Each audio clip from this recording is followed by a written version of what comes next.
Good evening. This side Rahul Magan here as a Group Chief Executive Officer, Treasury Consulting, and also a venture capitalist. As we speak, Treasury Consulting Group is a multinational headquartered group based out India, Singapore, and Hong Kong. More importantly, we do have offices in three parts of the globe. And apart from that, we own our own proprietary hedge fund. Now, by proprietary, I means that only we invest our own capital, which means that we do not invest somebody's capital. So even if you give us any amount, we will not invest your capital. We invest our own capital. This is the meaning of proprietary. As we speak, our proprietary hedge fund covers equities, commodities, currencies, credit derivatives, crypto, and many more things. And we would continue to add more asset classes in the near future. But once again, we will not accept the third party money. This is our policy. Apart from that, we have our learnings platform, which is Sheetal Academy, our news desk, our media desk, our OTT platform, TRFX Academy, and many more products. In case you wish to have any information, you can definitely WhatsApp on my personal number, which is +91 9899 242 978. Alternatively, you can WhatsApp on my alternate or back office number, which is +91 9818 485 155.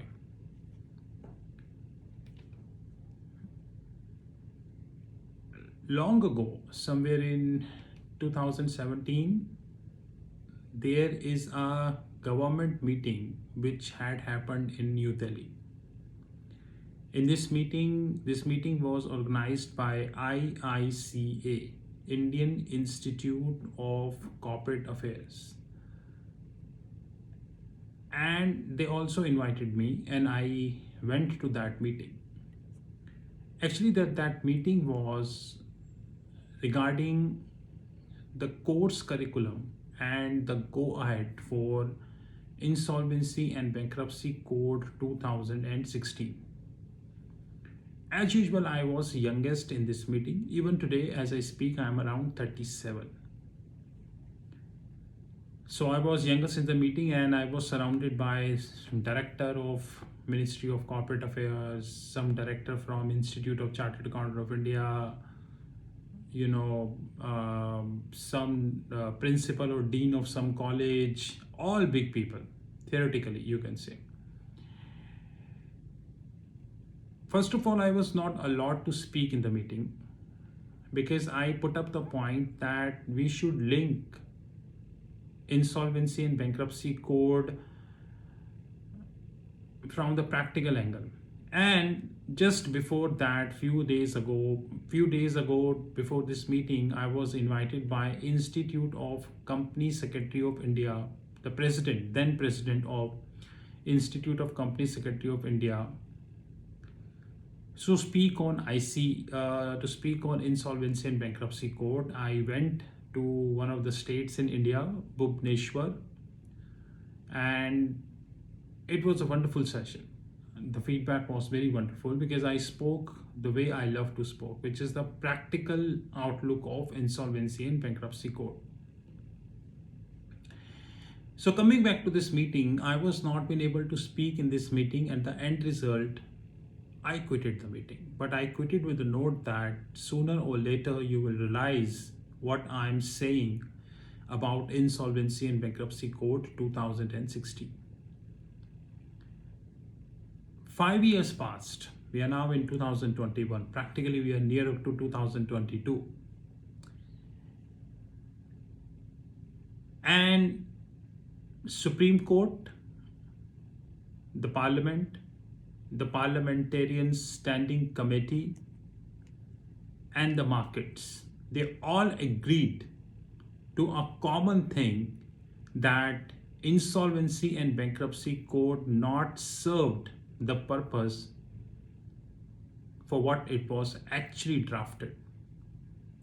And that is what I said in 2017. And to be very honest and precise, now I would have more videos on insolvency and bankruptcy code. And I also got a chance to meet with IBBI, Insolvency and Bankruptcy Board of India. I don't know you realized or not, but around a couple of years ago, there was a great rush in India. Now, what was about is that everybody was trying to be IBBI certificate professional. Oh, actually, the problem in India is that whenever a certificate course is launched, whenever a certificate course is launched, thousands and thousands of people will try to chase this certificate course. And the institute which launched this certificate course, he get overnight rich. And out of the thousands and thousands of people who go ahead for this certificate course, hardly less than 1% will get the actual work. So if you know somebody who is from insolvency and bankruptcy court, a certified person, you yourself know that what I'm talking about. You know, there are many courses we have in India. In fact, Institute of Chartered Accountant of India having a course which I used to teach, FAFD, which is fraud and fraud detection courses, the foreign exchange courses, and many such courses. But at the end of the day, how many actually get the work? That's a more important point. And today I would like to correlate with the data, what I said in 2017. So I got this magazine which is called Business Today. It's a latest magazine, and I go to the page number 14. So first of all, you can see that it's a latest magazine, and go to page number 14, right? So all data is from this magazine. Now, first of all, what is the biggest flaw we have in the insolvency and bankruptcy code, and that not get corrected even after 5 years of incorporation? And unfortunately, as I speak, there is a revised code, Insolvency and Bankruptcy Code 2021. And even in this revised code, this issue was ignored, outrightly ignored. So that is the reason that I was very clear on one thing throughout my life. Maybe today I'm 37, maybe the last day of my life, I would be very clear on one thing, which is the people who sit at the top, they really have theoretical knowledge. Forget the practical application to it. And in this video, you will get to know. So expecting them to be a practical person is a foolishness. I made several videos on Reserve Bank of India, on Securities and Exchange Board of India, on Insolvency and Bankruptcy Board of India, on the various banks of the globe and all, and try and prove that. Long ago, RBI made a committee whose job is to identify how Indian rupee can be very strong at offshore. Where did this committee reached? What we did to make INR as a stronger currency? Committees come, work, they get their remuneration, and no one know where the hell are the reports and where the hell are the implementations. So first of all, let me give you what the data is in public domain, and then I tell you the biggest issue. The average haircut was 80% in 363 major resolution. 80%. Now, what does that mean? It means that I'll go again with my favorite example, Ramlal Chole Bhature. So if by coincidence that person actually exists, it's a mere coincidence. So Ramlal Chole Bhature took 5,000 crores from SBI and they defaulted. And Ramlal Chole Bhature is saying very clearly and upfrontly to SBI, guys, if you want, I can pay back 400 and rest you have to forget. Now bank is saying what the hell he's talking it about, because I lended him 5,000 crores and he is giving me only 400 crores, which is around 8%. So where is 92%? Now how much is the haircut? Haircut is 92%. I don't use the word haircut, rather I use the word shave. There is a difference between haircut and shave. Example, you can see. Haircut means that when I cut my hair, the barber cut the hair and he trim it. But shave means bald, complete. In 363 major resolution, the average haircut is 80%. Average. Remember this. So what is the basic problem we have in the system? The basic problem in the system is the absence of credit derivative markets. United States, Europe, Singapore, London, they all turned big because they are having pretty strong credit derivatives market, which means that before I enter into a trade, any form of trade, I have the CDS buyer, I have the CDS seller. Example. Today, a foreign institutional investor who sits, say, Luxembourg, assuming, he wanted to take a big position on SBI. He believes that, I'm just quoting a hypothetical example, so don't treat this, the example is real, hypothetically means that don't treat the assumptions, So he believes that SBI may be 1200 after 2 years. This is his view. So he bought a very good quantity of the SBI stock and hold it for 2 years. But he knows that Indian banking is in shambles. The non-performing assets are huge. The government have limitations to fund public sector banks. The economy is in deep crisis. That's a separate thing that the market is rising. He took the CDS on SBI, credit default swap. By the way, there are multiple CDS we have in the world, just like single name CDS, multi-name CDS, single trigger CDS, multi-trigger CDS, single basket, multi-basket, first till default, second till default and all. And assuming after 1.5 years, there are issues with SBI, credit issues with SBI.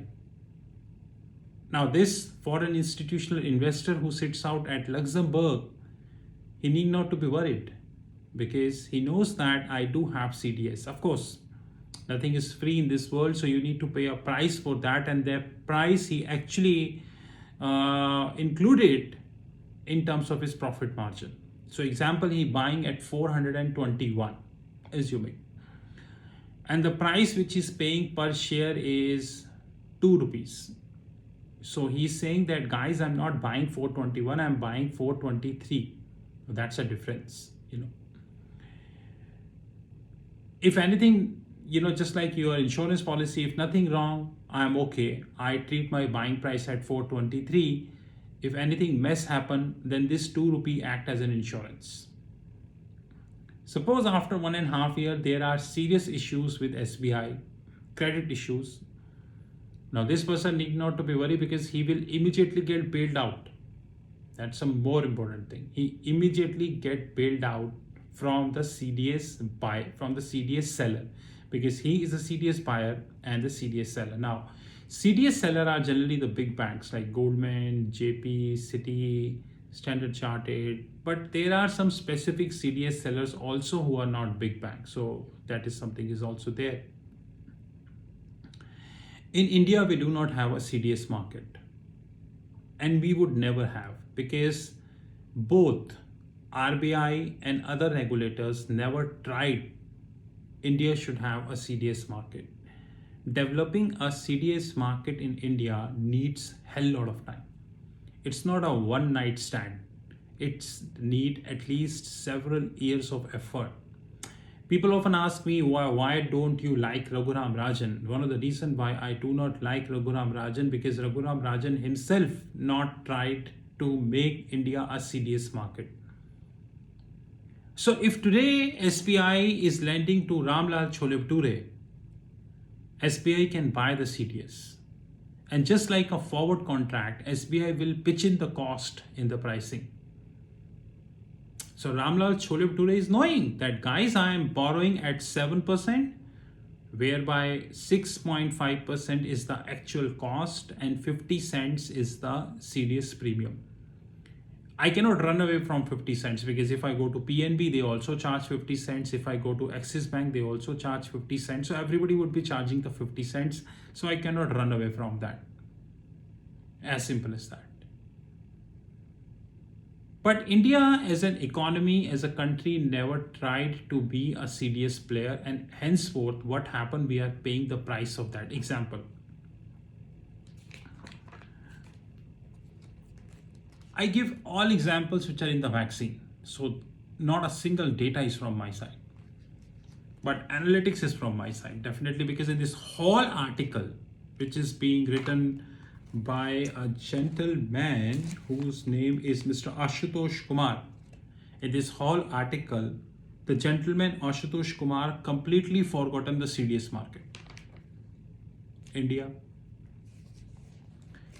So Videocon Industries defaulted. The admitted claim is 64,838 crores. By the way, it is not a small amount. 64,900 crores precisely, for the sake of video. The approved resolution is 2,962 crores. Take it 3,000 crores. Which means to say that 64,900 crores worth of admitted claims, but the resolution is only 3,000 crores, which means the haircut is 95%. 95%. And the lead banker is the SBI. They simply write it off. But this whole 64,000 crores could have saved, provided India is having the CDS market, which means that at the time of buying or lending to Videocon, whatever year, had India had CDS market, then SBI definitely had taken the CDS, which means that if there are any credit issues with Videocon, SBI would have get their complete 64,838 crores. The worry factor is for the CDS person, not to the SBI. But that never happened, and it is not going to get happen. In fact, in this whole magazine, you know the red signs, you can see the red signs. I don't read the magazines for the sake of formality. I read the magazines for the sake of knowledge. Even I make notes out of it. And guys, you would be very surprised to know that as we speak, 9 lakh crores, which is around 9 trillion INR, 9 lakh crores worth of pending cases is currently with NCLT. NCLT means National Company Law Tribunal. The first stage of insolvency. Then we have NCLAT, then followed by the Supreme Court. So 9 lakh crores worth of pending cases is with NCLT. Now, God knows how much is with NCLAT. I don't know. I don't have any figure. How much is with Supreme Court? That I also do not know. Because suppose NCLT is giving a judgment and you're not happy with the judgment, then the case will pass to NCLAT, which is Appellate Tribunal, National Company Law Appellate Tribunal. If you're even not happy with the judgment, you can move to Supreme Court. So assuming there is a case and you're not happy with the NCLT judgment, then this amount, whatever outstanding amount, will go to NCLAT, National Company Law Appellate Tribunal. And even if you're not happy with NCLAT, you go to Supreme Court. So which means that if at NCLT level, 9 lakh crore worth of amount is there. I don't have figure for NCLAT. I don't have figure for Supreme Court because it is not in public, but I can guess the amount would be huge because I have the data. And I always speak with data. This is the data, you can check it out. The total cases that referred to NCLAT, National Company Law Appellate Tribunal, was 4,283, out of which 3,283 disposed, while 1,000, which is 23.4% of the total cases, is still pending, which means definitely there is an amount. And I'm sure that the cases which are disposed by NCLAT, there must be several cases that went to Supreme Court because either of the side or both the sides are not happy with the amount or maybe the judgment, whatever the case may be. So the first thing which India need to do if they really wish to make insolvency and bankruptcy code a successful in India is by having a CDS market. See, you made your code in 2016, you revised in 2021. I'm again repeating what I said in 2017 in the meeting. Even if you revise in 2026 followed by 2031, you will not get success until you have the CDS market. And for CDS market, India needs foreign banks. Goldman Sachs, JP Morgan, Standard Chartered, Citi, Wells Fargo, Barclays, HSBC, ANZ, Westpac, Deutsche, Commerce, almost everyone. They need to be in this country if you want India to be a CDS player. But I doubt India is interested to be a CDS player. And as usual in this whole article, CDS missing.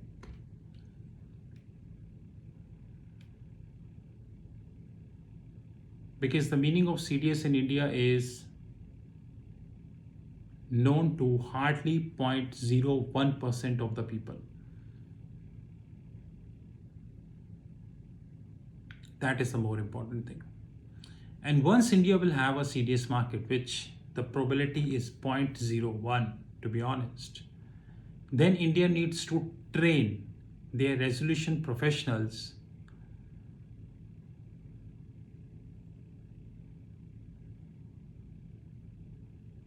to deal in the CDS market. Have you seen the examination paper to be a resolution professional? I hope you have seen. It's there in the Google.